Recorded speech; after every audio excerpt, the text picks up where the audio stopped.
नमस्कार दोस्तों, स्वागत है आपका फिर से मेरे YouTube चैनल अल्डाट स्टडी पर। मैं DR बाकर अल्डाट सर, आपका गुरु, लेकर आया हूँ आपके साइंस की मज़ेदार, लाजवाब और भी शानदार कॉन्सेप्ट और ट्रिक और मोटिवेशन के साथ साइंस को पढ़ने की। क्योंकि रटना वटना छोड़िए, ट्रिकों से पढ़िए। क्योंकि ट्रिकों के साथ पढ़ोगे तो आप याद रखना कभी नहीं भूलोगे। तो लास्ट का जो वीडियो था वो बहुत शानदार, आपने बहुत शानदार प्यार दिया और कमेंट में मुझे बताया कि क्या क्या और भी जो कुछ कमियां रह गई थी उसे दूर करने के लिए। तो उम्मीद करता हूं कि आप मुझे इसी प्रकार से प्यार देते रहेंगे और वीडियो को शेयर करते रहेंगे। जो विद्यार्थी नए हैं मेरे वीडियो पर, प्लीज़ सबसे पहले चैनल को सब्सक्राइब करो, बेल आइकन को दबाओ और इसे आगे शेयर करो। आपका ही प्रयास ही, आपका प्यार ही मेरे लिए मोटिवेशन है। तो मैं जो लास्ट क्लास में हमने बताया था प्रकाश के बारे में, आज उसके आगे बढ़ेंगे। तो मैंने लास्ट क्लास में आपको बताया था प्रकाशिकी या ऑप्टिक्स क्या होती है, प्रकाश की अवधारणा के बारे में बताया था और आपके जो प्रकाश के स्रोत उनके बारे में बताया था। आज के आगे बढ़ेंगे। तो मैंने कहा था कि प्रकाशिकी जो होती है भौतिकी की वह शाखा जिसमें प्रकाश संबंधी घटनाओं और अवधारणाओं का अध्ययन करते हैं, उसे हम क्या कहते हैं? भौतिकी की प्रकाशिकी कहते हैं। अब आज हम बढ़ाते हैं आपको जो आपके है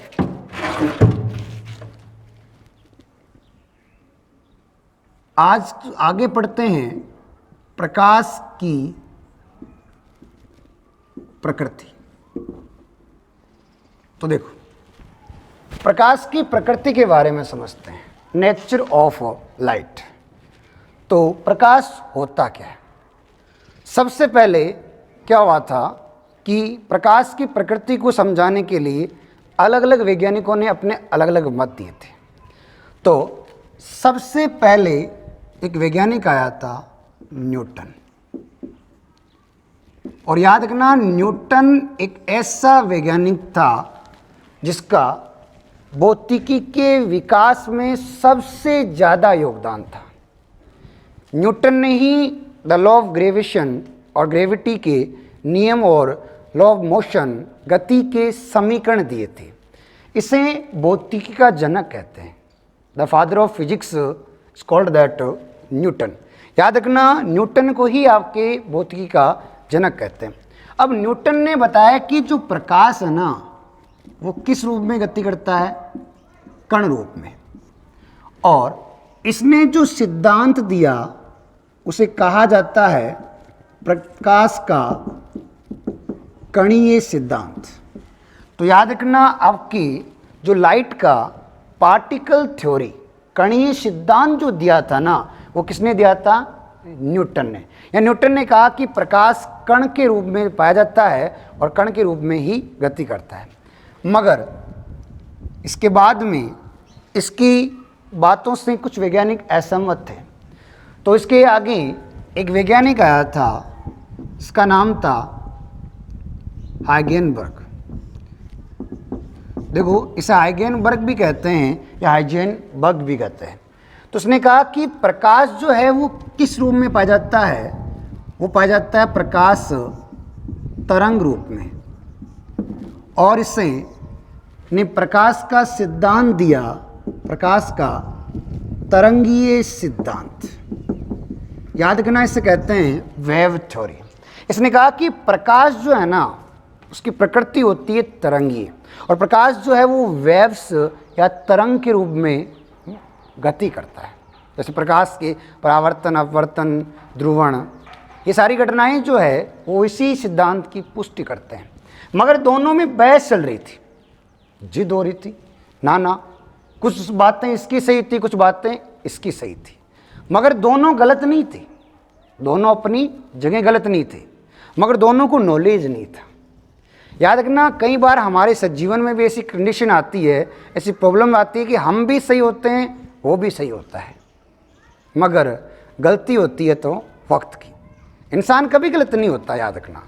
खराब होता है उसका वक्त, तब उसे इंसान लोग गलत समझते हैं। ये कंडीशन भी ये थी। न्यूटन भी कह रहा था कि प्रकाश की कणीय सिद्धांत है, और वास्तव में होता है। तो प्रकाश का हाइजेनबर्ग भी ये कह रहा है कि प्रकाश का तरंग सिद्धांत है, ये भी सही है अपनी जगह, गलत नहीं है, यानी दोनों सही है। मगर अगर इसकी बात से सहमत हो तो ये गलत कैसे मान ले हम, सोचो। और अगर इसकी बात से सहमत इसको गलत कैसे मान ले। अरे वक्त वक्त की बात है, याद रखना आपके, ये वक्त वक्त की बात है। वक्त अगर अच्छा हो ना तो कोयले को कोई नहीं बना देता है, और वक्त खराब होना तो आपको पता है कि सोना भी है ना वो वक्त बेकार होता है। तो ये चीज़ यहाँ पर थी, ये गलत था, इनका वक्त खराब था। तब एक वैज्ञानिक आया था आगे जिसका नाम था डी ब्रोगली। नाम सुना होगा आपने डी ब्रोगली का। डी ब्रोगली ने कहा कि भाई क्यों आपस में बहस कर रहे हो, आप थोड़ा सा गहन पढ़ो, क्योंकि कोशिश करो आप आगे बढ़ने की, हमें ट्राई करनी चाहिए, ऐसे नहीं ट्राई नहीं कर रहे हैं। जीवन में ये तो होता है हमारे कि हम छोड़ देते हैं, थोड़ा सा डरते हैं, छोड़ देते हैं, आगे नहीं देखते हैं हमें, जबकि उसमें आगे और मिल सकता है। किसी ने सच ही कहा है कि लाख दलदल हो मगर पैर जमाए रखना, कि लाख दलदल हो मगर पैर जमाए रखना, हाथ खाली सही मगर ऊपर उठाए रखना। अरे कौन कहता है, अरे कौन कहता है कि छलनी में पानी ठहरता नहीं है, मगर बस बर्फ बनने तक का हौसला बनाए रखना। तो लास्ट तक वीडियो को देखने की इच्छा बनाए रखना, आगे शानदार शानदार चीज़ें आपके आएगी। तो डी ब्रोगली ने कहा कि प्रकाश की जो प्रकृति है वो आपकी दोनों होती है, कण प्लस तरंग दोनों। और इसने सिद्धांत दिया आपका प्रकाश का द्वैत सिद्धांत। तो याद रखना प्रकाश का जो द्वैत सिद्धांत दिया था वो किसने दिया था, डी ब्रोगली ने। इसने कहा प्रकाश कण के रूप में भी गति करता है और तरंग के रूप में भी गति करता है। अब आपके यहाँ एक क्वेश्चन तैयार होता है जो कई एग्जाम में पूछा भी गया है, आपकी रेलवे के अंदर बहुत ज़्यादा पूछाता है। तो क्वेश्चन है, सुनना ध्यान से और दिमाग में पहले सोचना क्या ऑप्शन सही हो सकता है। तो क्वेश्चन है कि प्रकाश की प्रकृति होती है, ऑप्शन ए कणीय, ऑप्शन बी तरंगीय, ऑप्शन सी द्वैत, ऑप्शन डी इनमें से कोई नहीं। तो आपको कुछ तो चूज करना ही है। तो आपका करेक्ट ऑप्शन होगा सी द्वैत। प्रकाश कण और तरंग दोनों के रूप में गति करता है। तो इसके बाद हम चलते हैं आगे। देखो जब हम बात करें प्रकाश के तरंगों की, तो प्रकाश के तरंगों की बात करते हैं तो जो प्रकाश की तरंगें होती हैं, प्रकाशीय तरंगों की प्रकृति, नेचर ऑफ वेवलेंथ, प्रकाश की तरंगें कैसी होती है। आपके एग्जाम में क्वेश्चन आता है प्रकाश तरंगें होती है, ऑप्शन ए अनुप्रस्थ, ऑप्शन बी अनुदैर्घ्य, ऑप्शन सी दोनों, ऑप्शन डी इनमें से कोई नहीं। तो ये क्वेश्चन आपके बहुत कंपटीशन एग्जाम में आता है और ये आपको कंफ्यूज करता है, ऐसे आपको कंफ्यूज करता है। आप घर से पढ़ के जाते हो, एग्जाम में बैठते हो, तो एग्जाम में जब बैठते हैं तो आधा दिमाग तो वैसे चला जाता है, नर्वस होते हैं हम, ठीक है। तो उस टाइम हम क्या करते हैं कि नर्वस होने के कारण हमें क्वेश्चन आता हुआ भी हम गलत करके आते हैं। जब घर आकर देखते हैं तो यार इसका ये होता था मगर हमने तो कुछ और करके आ गए। तो ऐसी कंडीशन में ज़रूरी है आपका ट्रिकों से पढ़ना, ताकि आपकी कोई भी ट्रिक जो है ना उससे अगर आप एक बार समझ लोगे ना तो क्वेश्चन में कम टाइम में आप उस क्वेश्चन को आसानी से सोल्व कर लोगे। तो आपको यहाँ मैं एक ट्रिक बता रहा हूँ। अल्डार्ट ट्रिक की शुरुआत हो चुकी है। जैसे कमेंट में, पिछले वीडियो के कमेंट में एक बच्ची ने पूछा था, लड़की ने, कि सर रीट का भी कुछ बताओ आप इसमें। तो रीट का बताएंगे। देखो हम सब चीज़ें लेंगे क्वेश्चन बेस में। तो रीट का जो भी लास्ट का पेपर हुआ था आपके, जो आपकी रीट की भर्ती थी 2018 के अंदर आई थी, 19 में एग्जाम हुआ था, उसमें क्वेश्चन आया था कि ध्वनि तरंगों की प्रकृति कैसी होती है, ध्वनि तरंगों की प्रकृति कैसी होती है। तो वही क्वेश्चन था, अनुप्रस्थ अनुदैर्घ्य दोनों और दोनों नहीं। आप जो रीट के विद्यार्थी आपको पता होगा, जिन्होंने एग्जाम दे रखा होगा, वो वीडियो दे रखे हैं तो उनको पता है, जो लग चुके हैं उनको भी पता है कि उन्होंने सही किया होगा। तो देखो आपके सामने एक आता है प्रकाश तरंगे, एक आती है ध्वनि तरंगे, लाइट वेव्स और साउंड वेव्स की हम बात करें तो आपको ये ध्यान रखना है कि प्रकाश तरंगें होती है अनुप्रस्थ तरंगे और ध्वनि तरंगे होती है अनुदैर्घ्य तरंगे। हमारे पेपर में जो ऑब्जेक्टिव क्वेश्चन आते हैं उसमें क्वेश्चन भी होता है और आंसर भी होता है, बस डिसीजन आपका होता है। आपका सही चुनाव ही आपका सही चयन करवाता है। आप 4 ऑप्शन में से सही चुन लोगे तो आपका चयन हो जाता है। तो वैसे ही आपको चयन करना है। अब चयन कैसे करो? आप इनको एक दूसरे के साथ लॉजिकली कनेक्ट करो, लॉजिक के साथ जोड़ो। कैसे? देखो, यहां पैसे याद रखियो आप प्रकाश, यहां पैसे याद रखियो आप अनुप्रस्थ, यहां पै का पैसे कमाल, यहां दै से आप ध्यान रखना। देखो, आधे दै से ध्वनि और आधे दै से अनुदैर्घ्य। ठीक है, या आप देख सकते हैं इसके ऊपर कोई भी मात्रा नहीं है, मात्रा विहीन शब्द है।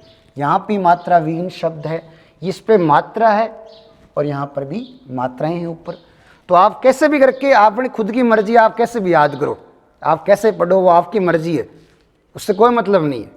आपका आंसर सही आना चाहिए, क्योंकि याद रखना आप कैसे मेहनत करते हो कोई मतलब नहीं है। दुनिया सिर्फ नतीजे को सलाम करती है, संघर्ष को कभी नहीं करती है।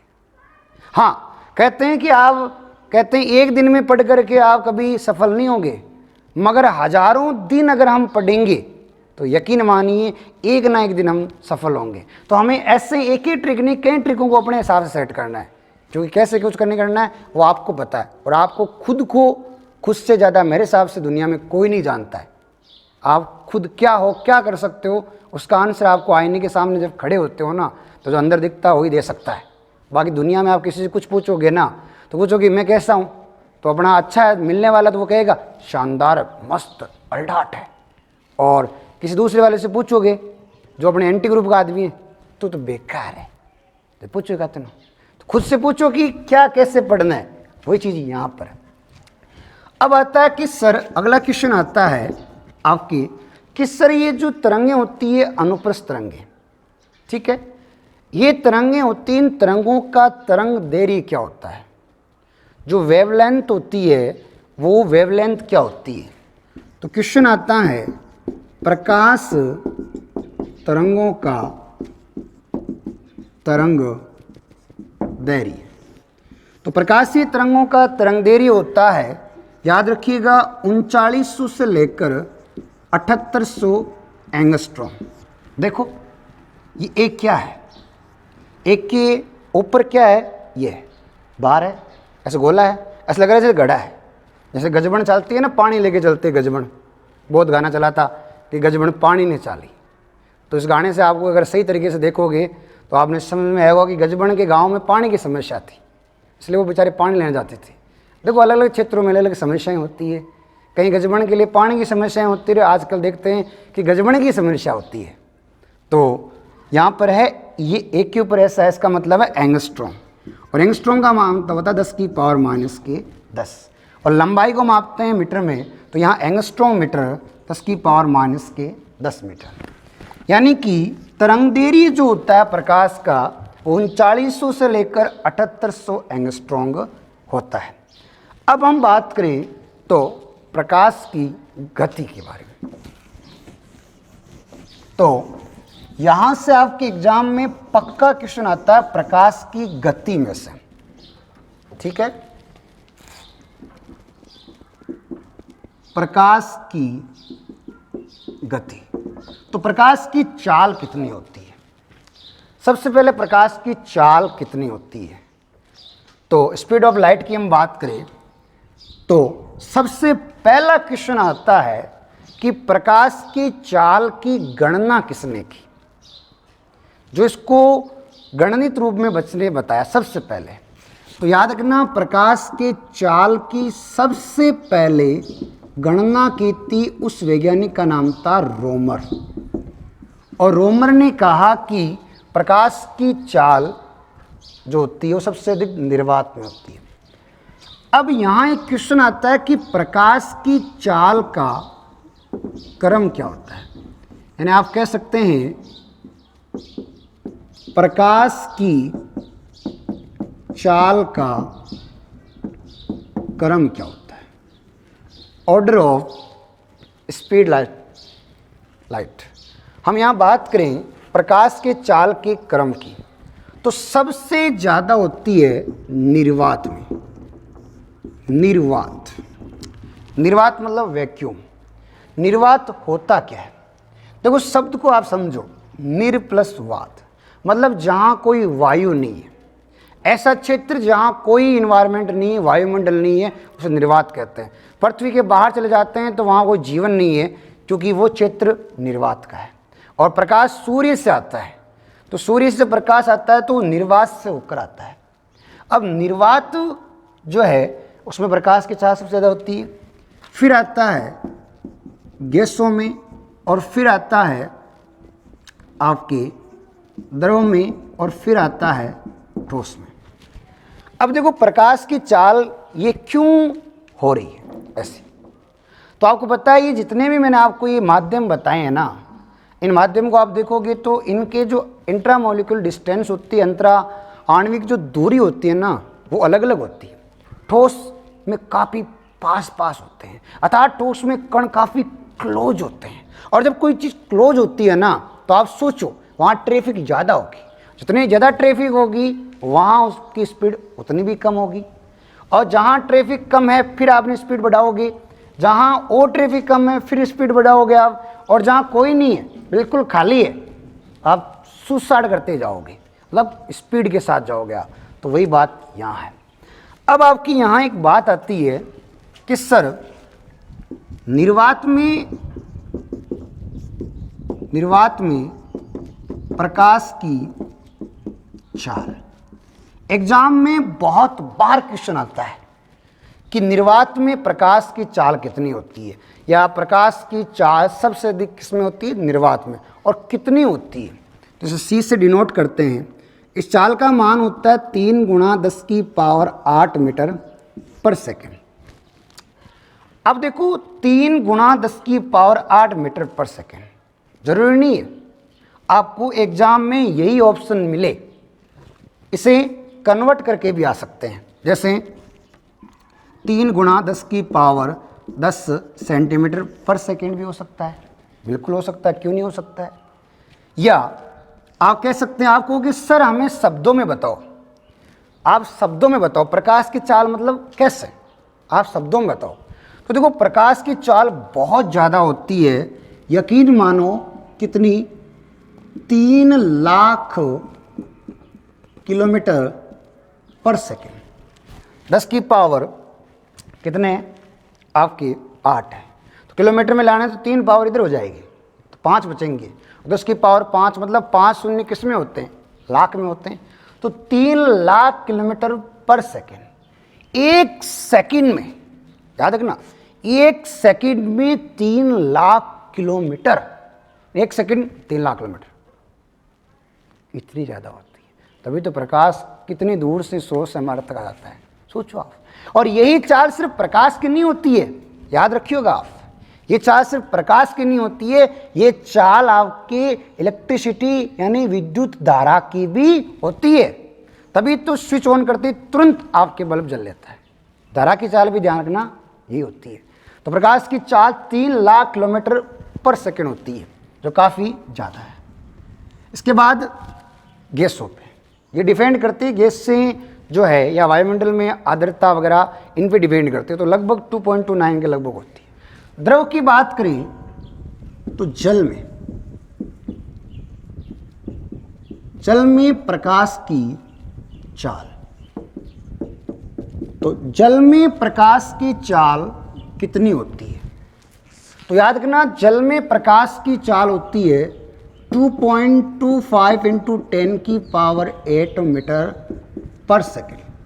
आप देख लो यहाँ से, यहाँ 3 थे, यहाँ 2.25 है, वैल्यू घट रही है ना, इसका मतलब चाल घट रही है।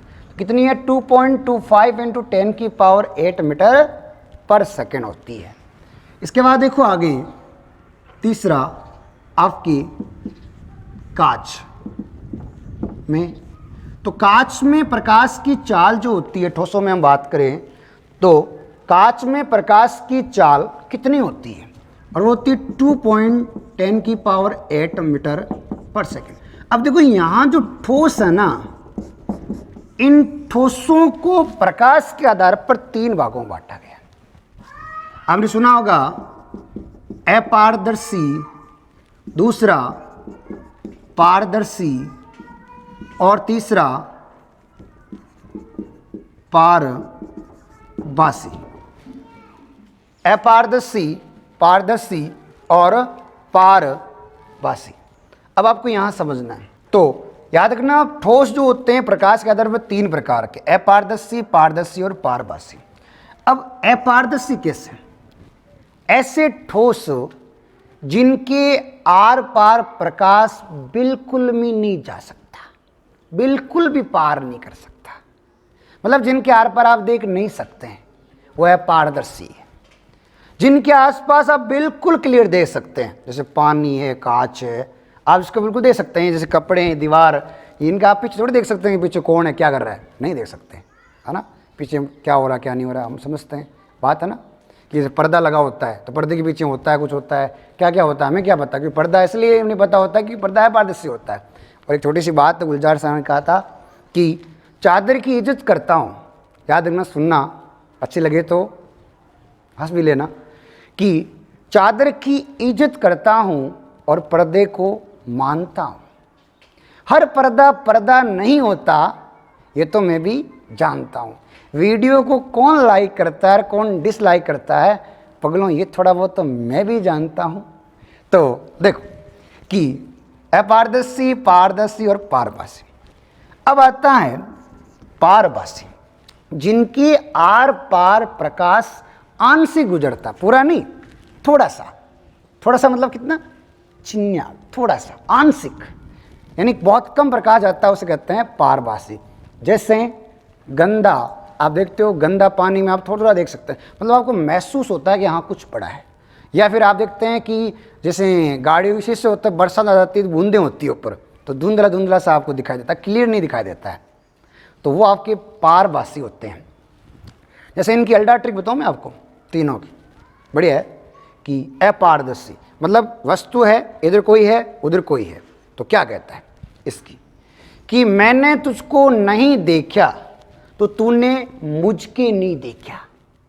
इसका मतलब वस्तु कौन सी काम आई, अपारदर्शी। पारदर्शी का मतलब कि तूने मुझको देखा, मैंने तुझके देखा, तो कैसी वस्तु है, पारदर्शी। अब पारभासी क्या, कि मैंने तूने मुझको चिन्याक देखा, तो मैंने भी तुझको न्याव क्या देखा, मतलब चिन्याक न्याव का मतलब आंशिक, तो क्या है वो, पारभासी। आगे सुनो आपके।